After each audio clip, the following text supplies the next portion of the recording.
Friends, हम आज resources chapter की समरी देखते हैं क्लास 8 ज्योग्राफी एनसीईआरटी की।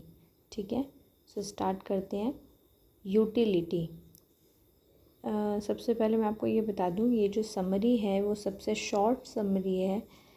ठीक है, इसको पढ़ने के बाद आपको बुक पढ़ने की बिल्कुल भी ज़रूरत नहीं पड़ेगी। ओके, तो स्टार्ट करते हैं। यूटिलिटी क्या होता है? Utility is a want satisfying power of a commodity. ठीक है, ये लाइन बुक में नहीं दी गई है, लेकिन एज अ कॉमर्स स्टूडेंट ये मेरे टीचर ने बताई थी कि यूटिलिटी का मतलब होता है कि कोई भी कमोडिटी है, यानी कि कोई भी गुड है, वो किसी पर्सन को कैसे सेटिस्फाई करता है, ये उसकी यूटिलिटी होती है। ठीक है, अब वैल्यू की बात कर लेते हैं कि वैल्यू का मतलब होता है इकोनॉमिक वर्थ। उसकी जो भी मॉनेटरी वैल्यू है, यानी कि जो जिस अमाउंट में वो मेज़र की जाएगी वो उसकी वैल्यू होती है। तो मेटल की एक इकोनॉमिक वैल्यू होती है, लेकिन लैंडस्केप की नहीं होती है। लैंड की होती है बट लैंडस्केप की नहीं होती है। ठीक है, अब पेटेंट की बात कर लेते हैं। पेटेंट क्या होता है कि exclusive right over an idea and invention. किसी भी आइडिया या किसी भी इन्वेंशन पे उसका एक इकलौता अधिकार जो है वो पेटेंट कहलाता है, जिसने उस चीज़ को इन्वेंट किया है उसका।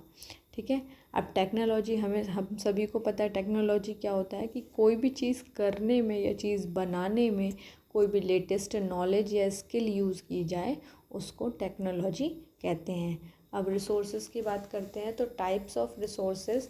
यहाँ पे सबसे पहले नेचुरल और मैनमेड रिसोर्सेज जो दिए गए हैं ये। ठीक है, नेचुरल और मैनमेड, ये 2 टाइप के रिसोर्सेज हैं। अब यहाँ पे देख लेते हैं कि नेचुरल रिसोर्सेज का क्लासिफिकेशन किया हुआ है। सबसे पहले ओरिजिन के बेसिस पे, use and level of development के बेसिस पे, स्टॉक एंड डिस्ट्रीब्यूशन के बेसिस पर। ठीक है, तो ओरिजिन के बेसिस पर बायोटिक और एबायोटिक, और डेवलपमेंट के बेसिस पर अगर देखा जाए, use and level of development के बेसिस पे देखे जाए तो एक्चुअल और पोटेंशियल, और स्टॉक एंड डिस्ट्रीब्यूशन के बेसिस पे देखा जाए तो यूबिक्विटस और लोकलाइज्ड। अब इन सभी को डिटेल में समझते हैं। बायोटिक क्या होता है? कोई भी लिविंग रिसोर्स, जो जीवित प्राणी हैं वो सारे आपके बायोटिक में आ जाएंगे। ए बायोटिक, ए का मतलब होता है नहीं।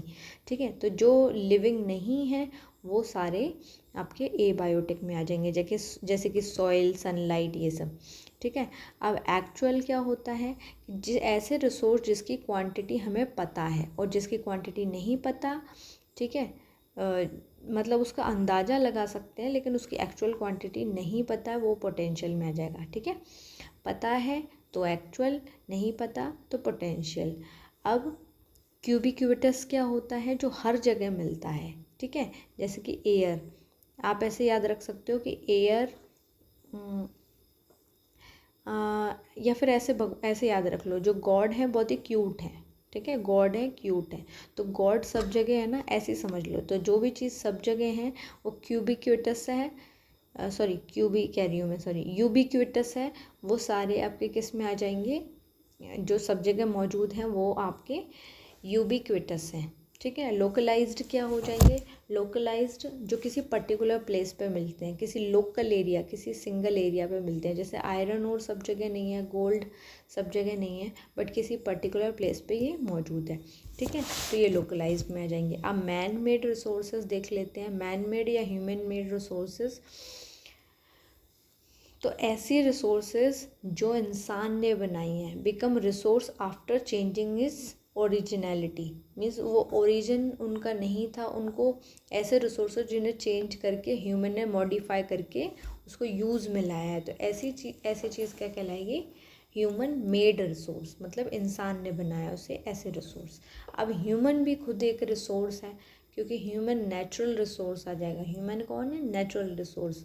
ठीक है, अब ह्यूमन रिसोर्स का डेवलपमेंट बहुत ज़्यादा ज़रूरी है। क्यों ज़रूरी है ह्यूमन मेड का, मतलब ह्यूमन रिसोर्स का डेवलपमेंट क्यों ज़रूरी है? क्योंकि अगर हम इंसान की स्किल को निखार देंगे तो वो और अच्छे से वर्क करेगा। ठीक है, तो वही बात बताई गई है कि improving people's skill quality so they can create more resource. Okay, अब आगे बढ़ते हैं। कि कंजर्वेशन ऑफ रिसोर्स को बचाना क्यों ज़रूरी है, क्योंकि वांट्स क्या है, अनलिमिटेड है, लेकिन रिसोर्सेज बहुत ही लिमिटेड है, तो इसलिए इनको कंजर्व करना बहुत ज़रूरी है।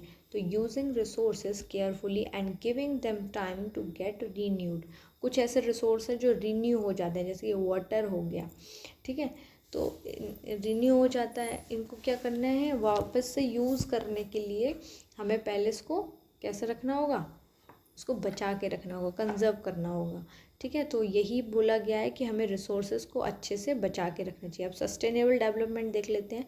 सस्टेनेबल डेवलपमेंट मतलब रिसोर्सेज का इस तरीके से यूज़ करना ताकि वो हम एज इट इज़ या फिर प्रॉपरली हम फ्यूचर जनरेशन को क्या कर सके, दे सकें। जैसे कि जो पानी हमें अभी मिला हुआ है वही सेफली हमें पानी हमारी नेक्स्ट जनरेशन को उसी क्वालिटी में पहुंचाना है, ठीक है। अब ऐसा नहीं है कि हम पल्यूट कर दें पानी को और उनको कुछ भी पल्यूट कर दें और फ्यूचर जनरेशन को कुछ भी चीज़ साफ़ ना मिले, तो इसलिए सस्टेनेबल डेवलपमेंट बहुत ज़रूरी है, ठीक है।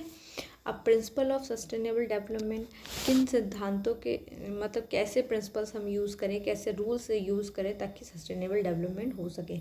सबसे पहले तो हमें सभी लाइफ फॉर्म्स की रिस्पेक्ट करनी है। दूसरा, अर्थ की विटेलिटी और डाइवर्सिटी को कंजर्व करना है, मीन्स अर्थ में जितनी भी वेराइटीज़ हैं उन सबको कंजर्व करना है, चाहे वो फ्लोरा की हो, फौना की हो, ठीक है, या फिर अदर स्पीसीज़ हो, मीन्स अदर थिंग्स में भी हो जाए, ठीक है, अदर रिसोर्सेज आ जाए। अब हमें ह्यूमन लाइफ की क्वालिटी को इम्प्रूव करना है। ऐसा नहीं हम कुछ भी अनाप शनाप खा रहे हैं, हमें हमारी बॉडी को अच्छे से कंजर्व करना है, अच्छी बॉडी को प्रॉपर वे में यूटिलाइज करना है, ठीक है। केवल जीना नहीं है, अच्छे से जीना है। मिनिमाइज नेचुरल रिसोर्स डिप्लीशन, ठीक है, नेचुरल रिसोर्स का प्रॉपरली यूज़ करना, उसे डिप्लीट होने से बचाना है, ख़त्म होने से बचाना है। इन्वायरमेंट को सेव करना, को अच्छे से बचाना है, ठीक है। और जो भी चेंजेस हो रहे हैं तो चेंज का एटीट्यूड पॉजिटिवली रखना है, ठीक है। Enable community to care and their own environment, अब जितनी भी कम्युनिटीज़ हैं उनको अच्छे से केयर करनी है, चाहे वो ह्यूमन हो चाहे वो स्पीशीज़ हो, जैसे अभी मैंने बताया, और उनके इन्वायरमेंट को भी बचाना है। तो ये यहाँ पे शॉर्ट समरी एंड होती है। अगर आपको एक्सप्लेनेशन अच्छा लगता है तो प्लीज़ लाइक करें, शेयर करें और अपने डाउट्स को कमेंट करें, ठीक है। मैं इजी वे में समरीज़ ऐसे बनाती रहूँगी और भी आप वीडियोज़ देख सकते हैं। Thank you.